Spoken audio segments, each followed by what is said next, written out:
Azərbaycan-Fransız Universiteti UFAZ-ın ilk dəfə qəbul imtahanı keçirilib. Azərbaycan Dövlət Neft və Sənaye Universitetində təşkil edilən imtahanda 300-dən çox abituriyent iştirak edib. Azərbaycan-Fransız Universitetinə qəbul imtahanına birinci qrup ixtisası üzrə 500 və daha çox bal toplayan 303 abituriyent iştirak edirdi. İmtahanda abituriyentlər ümumi tədris pilləsinə uyğun Azərbaycan və ya Rus dillərində riyaziyyat, kimya, fizika və ümumi biliklər bloku üzrə hər birindən 10 test sualını cavablandırdı. İngilis dilindən isə 2 essay yazdılar.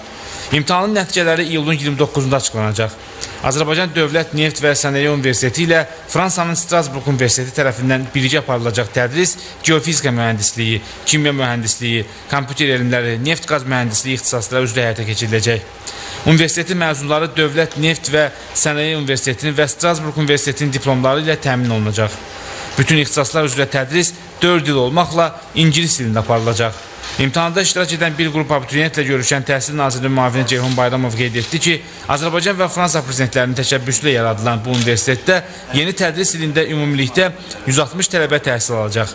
Fransanın Azərbaycandakı səfiri Aurelia Bouchez isə bildirdi ki, hazırda Azərbaycan iqtisadiyyatının şaxələndirilməsi prosesi gedir. Səfirin fikrincə, Azərbaycan-Fransız Universitetində 4 ixtisas üzrə kadrların hazırlanması da buna xidmət edəcək. Sentyabrda isə Azərbaycan-Fransız Universitetinin fəaliyyətinə dair tərəflər arasında saziş imzalanacaq.